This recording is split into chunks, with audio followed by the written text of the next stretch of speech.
நடிகரும் தமிழக முதலமைச்சரான விஜய் அவர்களுடைய ஜனநாயகன் திரைப்படத்திலிருந்து கிடைச்ச சில அப்டேட்ஸை பற்றி தாங்க இந்த வீடியோ வந்து பார்க்க போகிறோம். ஸோ 2 அப்டேட் தான். ஒன்று, இந்த திரைப்படத்தோட டைட்டில் கார்டு என்ன பண்ண போகிறாங்க அதை பற்றியும், அதே மணிக்கு இந்த திரைப்படத்திற்கான ரிலீசிங் டேட் எப்போ வந்து நமக்கு வந்து கிடைக்கும், இந்த 2 பற்றி தான் பேச போகிறோம். ஸோ அதெல்லாம் பார்க்கறது முன்னாடி சேனலை புதுசாக பார்த்தா லைக் பண்ணிட்டு சப்ஸ்கிரைப் பண்ணிட்டு தான் பாருங்கள். ஸோ ஃபஸ்ட்டு வந்து இந்த ஒரு திரைப்படத்திற்கு ஒரு புது டைட்டில் கார்டு ரெடி பண்ண போகிறாங்க. காரணம், இந்த திரைப்படத்தோட கதாநாயகனான விஜய் அவர்கள் தமிழ்நாட்டு முதலமைச்சர் ஆகிட்டாரு. ஸோ அந்த ஸ்பெஷலாக ஏங்கன்னா கேவின் ப்ரொடக்ஷன் ஒரு வீடியோ வந்து தான் வெளியிட்டிருந்தாங்க. ஸோ அதில் honourable chief minister of Tamil Nadu Vijay Joseph Vijay அந்த மணிக்கு வந்து போட்டிருந்தாங்க. ஸோ அந்த மணிக்கு ஏதோ ஒரு எக்ஸ்க்ளூசிவான டைட்டில் கார்டு ரெடி பண்ணுறாங்கிற மணிக்கான பேச்சுவார்த்தை தான் போயிட்டு இருக்கு. ஃபேன்ஸ் எல்லாத்தையுமே வந்து குஷி பண்ணுறதுக்கு. ஸோ என்ன பண்ண போகிறாங்கன்னு சொல்லி தெரியல. பட் ஆனால் ஏதோ ஒரு சம்பவம் வந்து பண்ண போகிறாங்க. ஸோ சோஷியல் மீடியா முழுக்க அதான் ட்ரெண்ட் ஆக போகுது.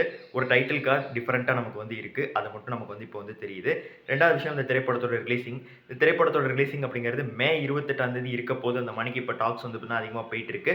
ஸோ இன்னும் கொஞ்ச நாளில் சென்சார் சர்டிஃபிகேட் அப்படிங்கிறது கிடச்சிரும் அந்த மணி சொல்கிறாங்க. என்னை பொறுத்தளவுக்கு சென்சார் சர்டிஃபிகேட்லாம் ஏங்கனே வாங்கிட்டாங்க. இன்னும் அவங்க வந்து அதை அஃபிஷியலாக சொல்லலை அப்படின்னு தான் நான் வந்து நினைக்கிறேன். ஸோ என்ன பண்ணியிருக்காங்கன்னு சொல்லி வந்துட்டு நமக்கு வந்து தெரியல.